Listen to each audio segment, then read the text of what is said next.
वैद्युत द्विध्रुव electric dipole. Die माने दो, द्विध्रुव दो पोल, दो सिरे वाला। ये माइनस क्यू आवेश है, ये प्लस क्यू आवेश है, समान आवेश हैं, समान परिमाण के। ये बिंदु आवेश हैं, यानी इनका सेंटर यहाँ है,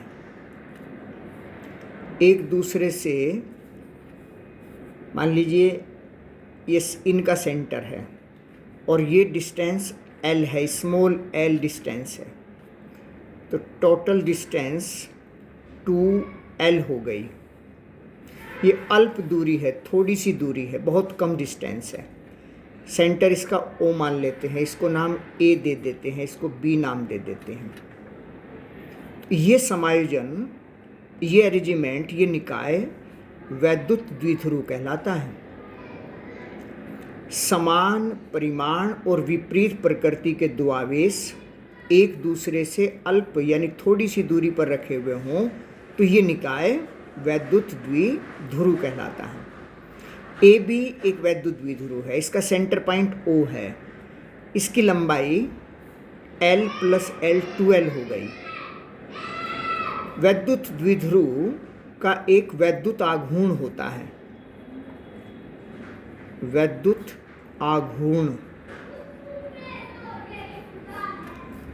और इसे P से डिनोट करते हैं।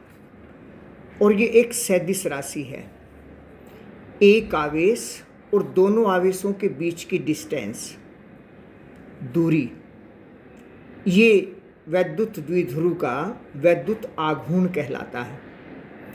P सदिश राशि है, इसकी दिशा इस L की सीध में है, दोनों आवेशों को मिलाने वाली रेखा की सीध में।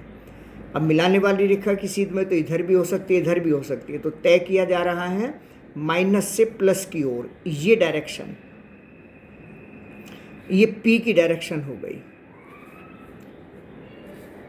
तो माइनस Q2 प्लस Q, ये इसकी दिशा हो गई। वैद्युत द्विध्रुव की अक्ष AB हो गई।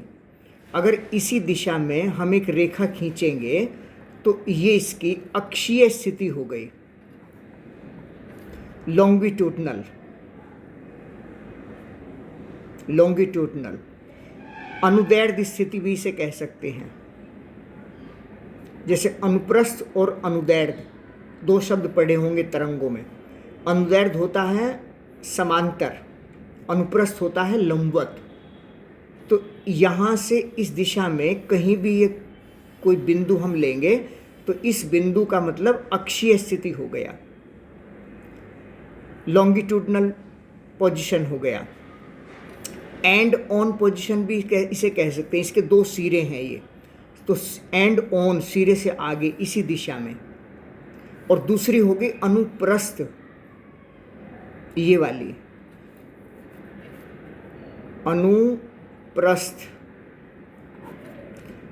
इसे हम निरक्षीय कह सकते हैं, निरक्षीय। अनुप्रस्थ मतलब transverse position, broad side on, broad side on, तो ये लॉन्गिट्यूडनल पोजीशन हो गई। अनुदैर्ध्य स्थिति, अक्षीय स्थिति, ये निरक्षीय स्थिति, इस रेखा पर लंबवर्धक जो खींचा गया। अनुप्रस्थ स्थिति में कहीं भी कोई बिंदु हो, इस पर हमें E और V के मान निकालने हैं। ऐसे ही अक्षीय स्थिति में किसी भी बिंदु पर E और V के मान निकालने हैं। बहुत आसान है।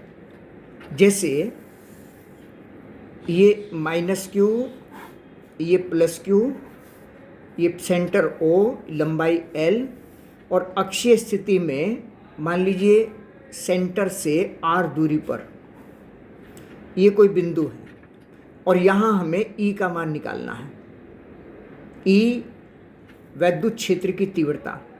बहुत आसान इसलिए है कि हम जानते हैं प्लस Q आवेश के कारण R दूरी पर वैद्युत क्षेत्र का मान 1/4 पाई एप्सिलॉन 0 Q/r² होता है। और ये एक सदिश राशि है। इसकी दिशा यहाँ अगर हम परीक्षण धनावेश Q0 अगर रख दें तो इस पर जिस दिशा में बल लगता है, क्योंकि E वैद्युत क्षेत्र का मतलब F/Q0, तो धनावेश के कारण वैद्युत क्षेत्र की दिशा ये होगी, इस डायरेक्शन में। मान ये होगा r दूरी पर। ऐसे ही विभव v का मान 1/4πε0 Q/r प्लस आवेश के कारण विभव प्लस का होता है और माइनस आवेश के कारण विभव माइनस का होता है।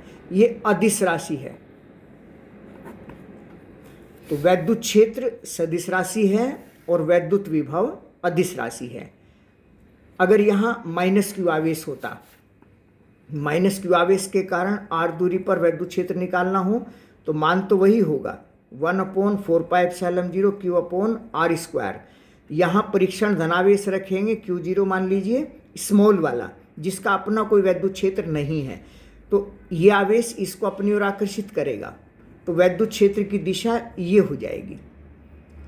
ये बहुत महत्वपूर्ण राशियाँ हैं। वैद्युत क्षेत्र विभव प्लस आवेश के कारण माइनस आवेश के कारण, प्लस के कारण विभव प्लस, माइनस के कारण विभव माइनस।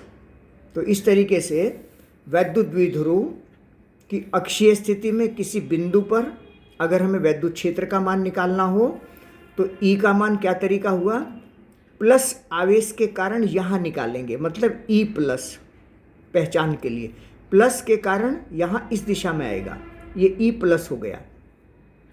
इस माइनस आवेश के कारण यहाँ निकालेंगे, माइनस आवेश इसे आकर्षित करेगा यहाँ धनावेश को, तो E माइनस पहचान के लिए माइनस लिखे तो इसकी डायरेक्शन ये हो गई, तो E प्लस इस डायरेक्शन में, E माइनस इस डायरेक्शन में, और परिणामी तीव्रता E बराबर, अब देखिए यहाँ से E प्लस का मान कितना होगा, E plus is equal to 1/4πε0 Q/E plus, यानी प्लस आवेश से, और यहाँ से ये दूरी L है और यहाँ से टोटल डिस्टेंस R है, तो आगे की डिस्टेंस R माइनस L बची गई, तो R माइनस L का होल स्क्वायर।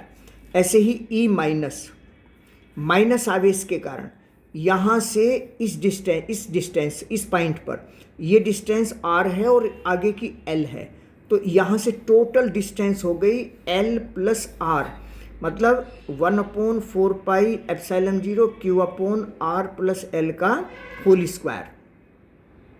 तो E प्लस इस डायरेक्शन में है, E माइनस इस डायरेक्शन में है, और देखिए यहाँ दोनों में केवल इस साइन का अंतर है, ये कम है, R माइनस L कम होगा और कम का स्क्वायर कम होगा, और कम से भाग देंगे तो ज़्यादा आएगा। इसका मतलब E plus vector modulus is greater than E minus vector modulus, यानी इसका परिमाण इसके परिमाण से ज़्यादा है, इसका परिमाण ज़्यादा है, ये ज़्यादा है, और ज़्यादा है एक बिंदु पर, एक सदिश राशि इधर है, एक सदिश राशि इधर है, तो परिणामी निकालना हो तो क्या करेंगे, इसमें से ये माइनस करेंगे, इस दिशा में बचेगा, तो वैद्युत क्षेत्र की दिशा ये हो जाएगी।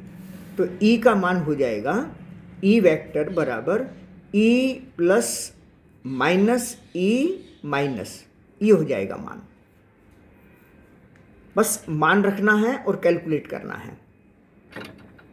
अगर हम कहें कि माइनस आवेश 1 और इसको 2 माने तो 1 के कारण इस डायरेक्शन में हो गई, 2 के कारण इस डायरेक्शन में हो गई, परिणामी वेक्टर E2 माइनस E1 हो गया।